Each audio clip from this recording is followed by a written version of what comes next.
Hi everyone, my name is Umar and today I'm going to present a paper explaining and harnessing adversarial examples with my group mate Nazmul Kareem. So before going into details, I just want to give you an overview of today's presentation. First of all, we will introduce you to the paper and then we will try to relate the paper with the previous findings that we have explored in the last week's presentation. That actually bases the motivation of this paper. Then we will discuss the adversarial attack method, which has been proposed in this paper, and then we will explore what are the effects of adversarial training based on the proposed adversarial attack method. Then we will discuss why these adversarial attacks are generalized and transferable to the models which are trained on different subsets and which have different architecture. In the end, we will try to study and explore the strengths and weaknesses of the proposed work. So a bit about paper history and authors. The paper, as I mentioned before, is based on the work which was proposed by Sajidi's paper that we explored the last week. And this paper of Eingood Fellow that we are going to discuss today was accepted in ICLR 2015 conference. The first author is Eingood Fellow, and he has co-authors Jonathan Shans and Christian Sajidi. So the last week we discussed a paper by Sajidi, and we discussed some of the properties of neural networks. That the main idea of that paper was there exist adversarial examples which we can generate by adding small perturbations on original samples.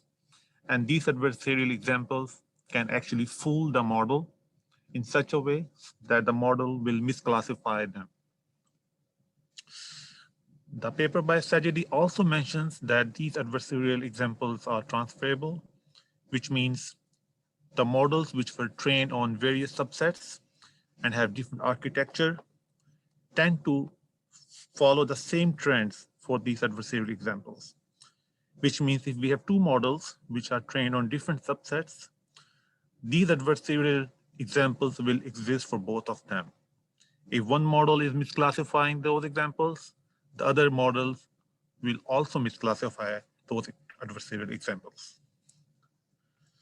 Another thing that Sajidi mentions in his work is that this phenomena of adversarial examples, if we can try to use those examples in our training, this can actually regularize our model and can address the overfitting problem.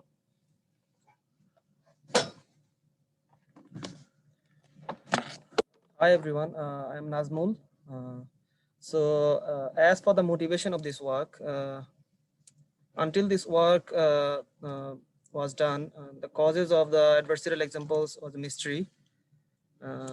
The reason for the adversarial example could be extreme nonlinearity of neural networks, or it could be insufficient model averaging, or it could be insufficient regularization. Another concern of the author is that the models are not learning the true underlying properties of the data. And another thing the author wanted to explore is the potential of adversarial examples for use in adversarial training. So first, consider a linear model where the model takes an image as the input, and we are under the assumptions that we can perturb each pixel of the image. Now, if we add a perturbation to the clean image, we get our adversarial image using this equation, and we put a constraint on the norm of the perturbation.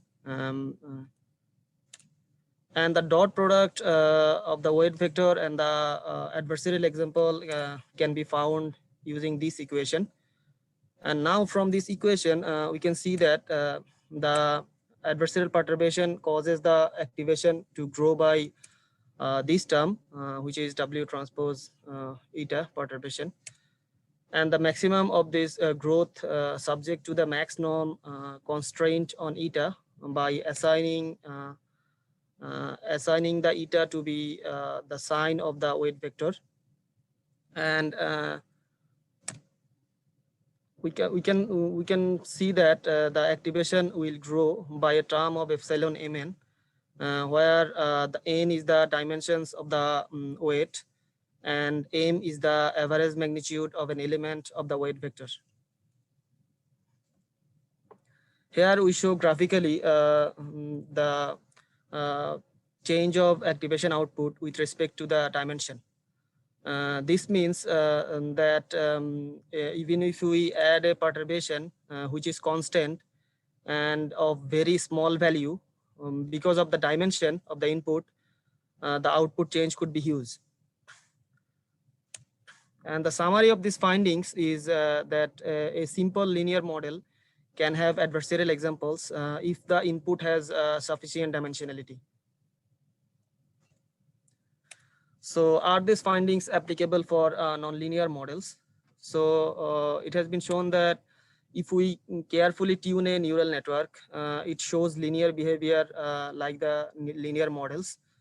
And we can generate perturbation using fast gradient sine method, which is given by this equation, where we first take the gradient of the cost function with respect to the input, and we take the sign of that gradient, and after that we scale this whole term using a value of epsilon. Here the theta is the parameters of a model, and x is the input to that model, and the y is the target associated with that input, and this j is the cost function of our model. So on the right side, as Dr. Shah has mentioned in his class, that the sign of the gradient actually gives us the direction in which we need to move our clean image to get the adversarial example. So if the sign of the gradient is positive, which is shown here, we need to move the clean image to this direction. And if the sign of the gradient is negative, we need to move the clean image to on the opposite direction to get our adversarial example. So this is an example from ImageNet data, where we have a clean image X, which is classified as panda with 57.7% confidence. And if we generate a perturbation using FGSM and scale it by 0.007, we have our adversarial example where it is misclassified as given with 99.3% confidence. So we can see that even if we add a imperceptible perturbation, the model still misclassifies the input with very high confidence. Though as the summarizing the FGSM, it is a single step untargeted white box attack. It exploits the linearity assumptions of a model, and FGSM changes every pixel in X in the input to follow the gradient. And it is very fast to compute and effective in fooling the models. For the experiment, the author has tried this FGSM-based attack on neural network with different activation function. And they have done their experimentation with 2 datasets.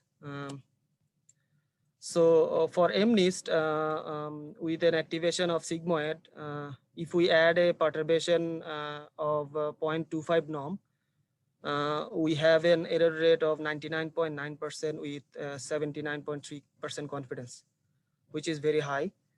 And in the same setup, if we use activation, max out activation, we have a slightly less error rate with very high confidence. So this thing is true for CFAR 10 dataset too. So as Nazmul has described FGSM, but the question is, why are we interested in that method?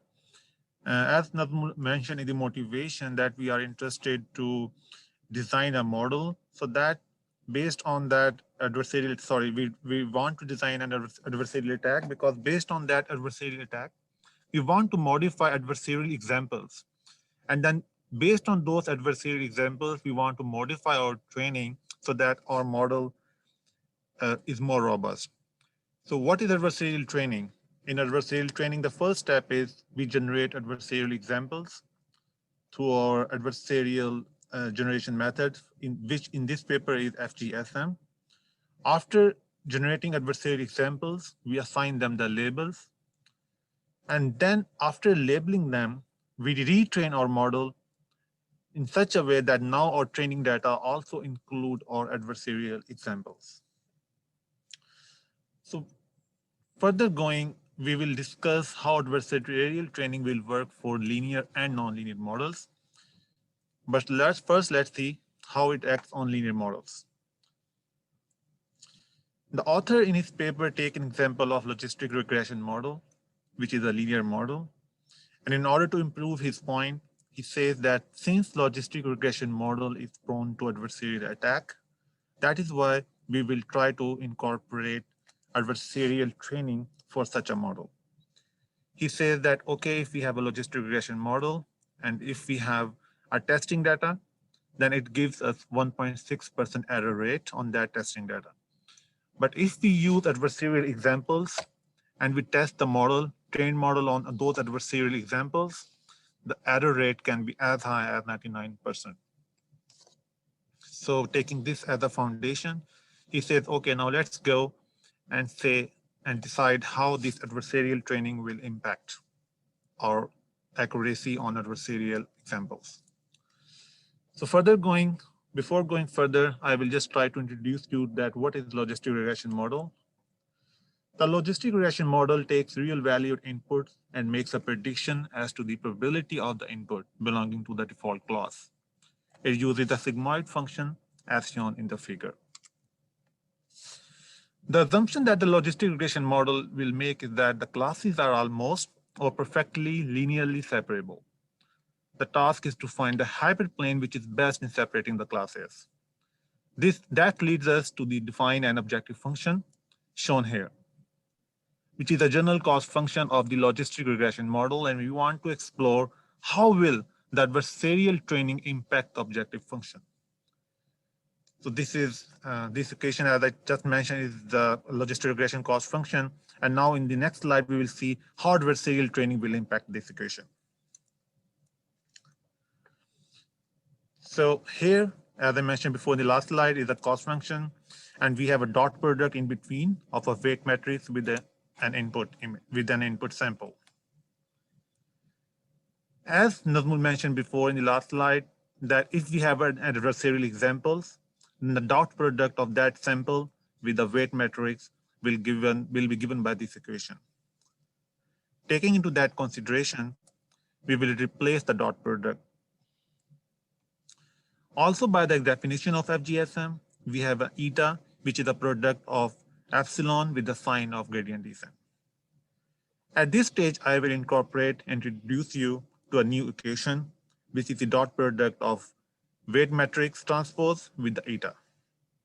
And in order to reach this equation, I'm taking a sport of two quantities, which is given by the paper. One is sine of gradient is equal to the negative sine of weights, and the product of sine of weight with the weight transpose is L1 norm of weight.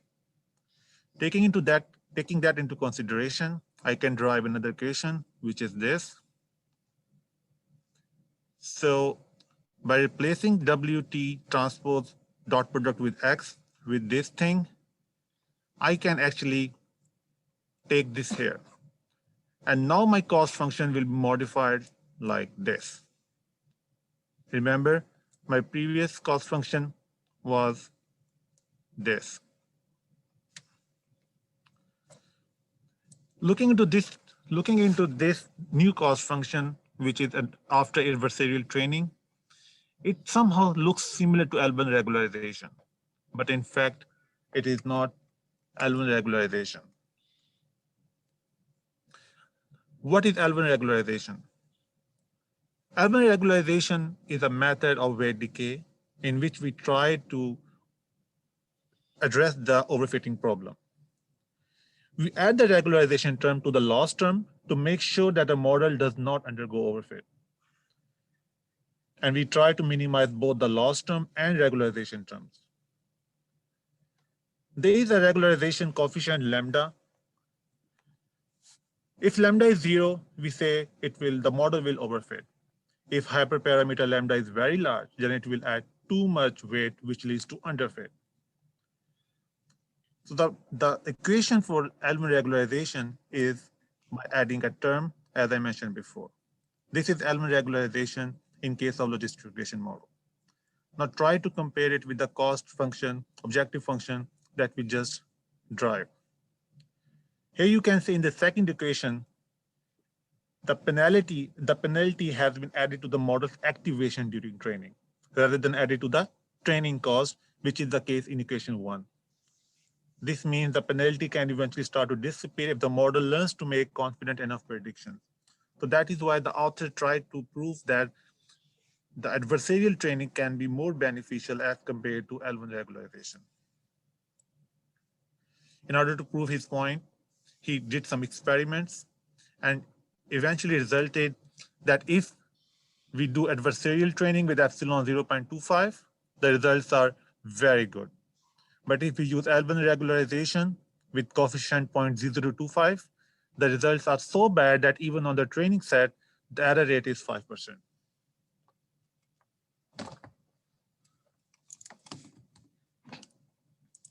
So for the adversarial training of deep neural network, DNN can also become resistant to adversarial example through adversarial training. And the cost function for the adversarial training can be written like this, where the first term is the cost function for clean examples, and the second term is the cost function for the adversarial example. So the total cost function of our model is a weighted version of these two cost functions. And the author have used a value of 0.5 for the alpha throughout their adversarial training. So we can see that from the cost function that for adversarial training, we need to train the DNN on a training set of clean and adversarial examples. And the benefit for the adversarial example is that it regularizes the model. For the experimentation, the author have shown that without adversarial training, we get an error rate of 0.94% on MNIST training set. And with adversarial training, we get a error rate of 0.84%. So adversarial train model is more robust to adversarial examples. And the author have shown that the model misclassified adversarial examples for 89.4% of the time if we do the training without adversarial examples.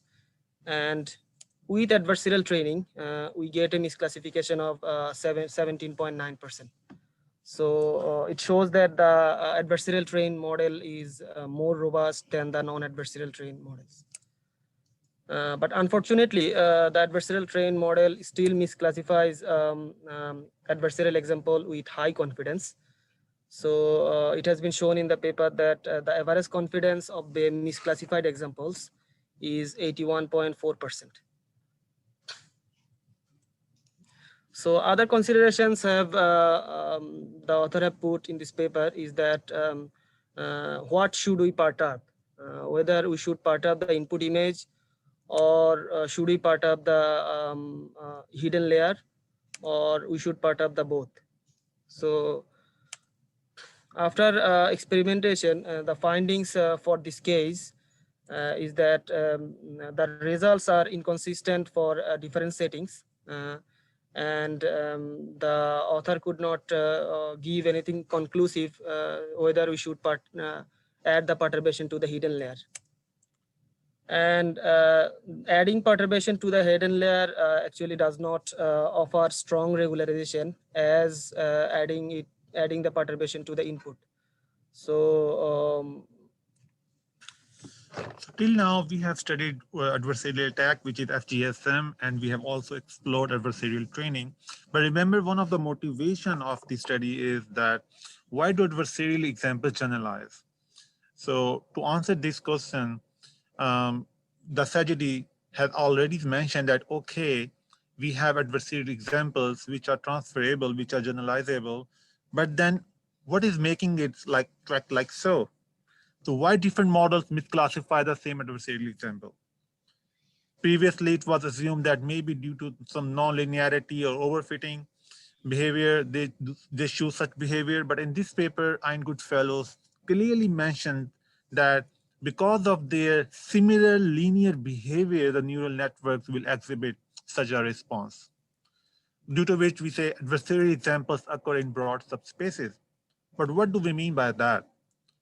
We will further look into the next slide why adversarial examples are abundant and how it appears to be, occur in broad subspaces. The primary reason for that is actually there is quite a large range of epsilon, which can cause an input to be an adversarial example or to be an adversary. So that is why we say, okay, wrong classifications are stable across a wide range of values of epsilon. Let's look at an example of this figure in which there is a max out network which has been trained on MNIST 10 classes. The plot was made from a naively trained max out network. On the left side, a plot showing the argument to the softmax layer for each of the 10 MNIST classes. And on the x-axis, we are varying the value of epsilon.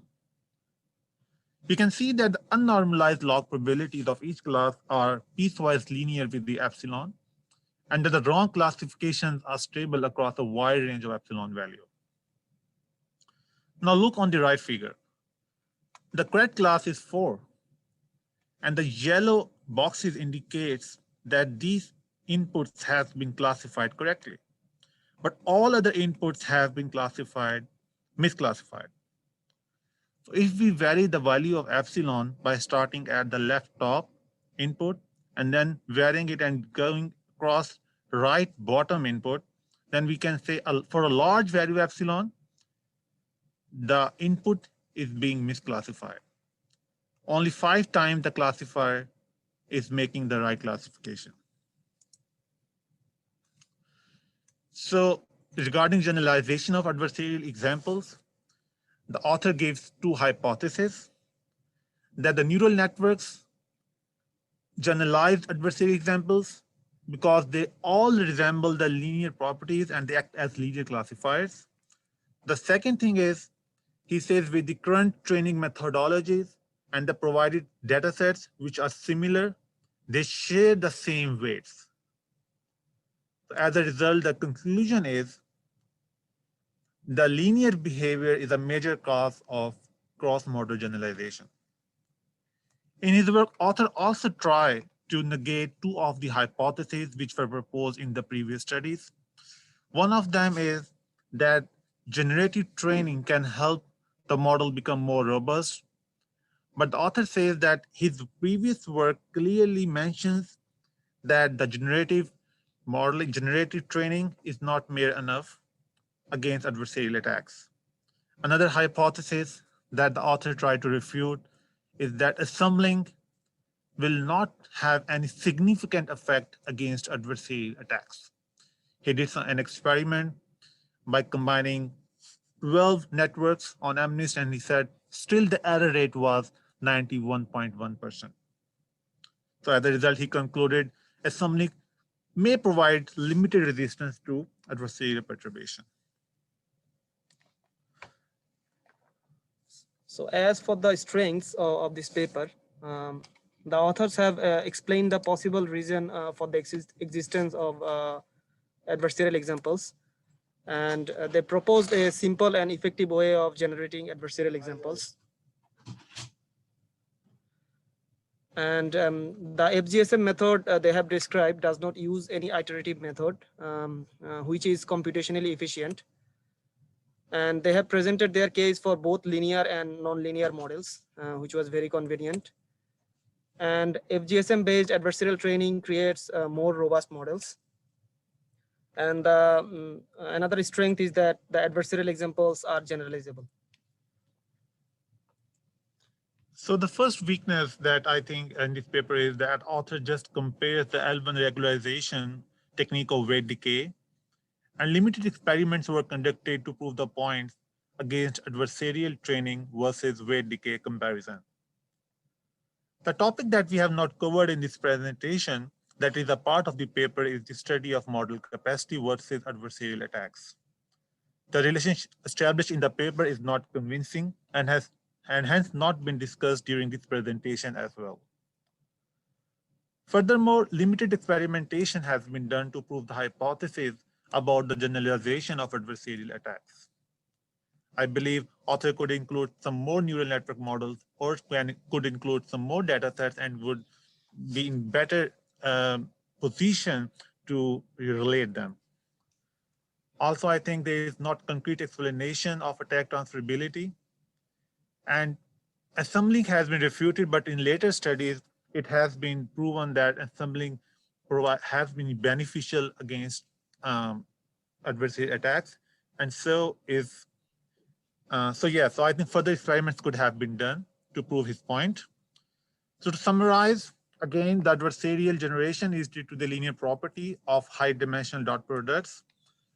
The generalization is because the similar weights are learned by the neural networks. The linear models fail to resist the attack. Adversarial attack can result in regularization as well. You have seen those equations in which we try to compare the adversarial training with L1 regularization. Another hypothesis that I mentioned, the author states, is that assembling models are not resistant to adversarial examples. Also, the authors mentioned that generative technique is not sufficient. So that's all. And if you have any questions, you can just ask.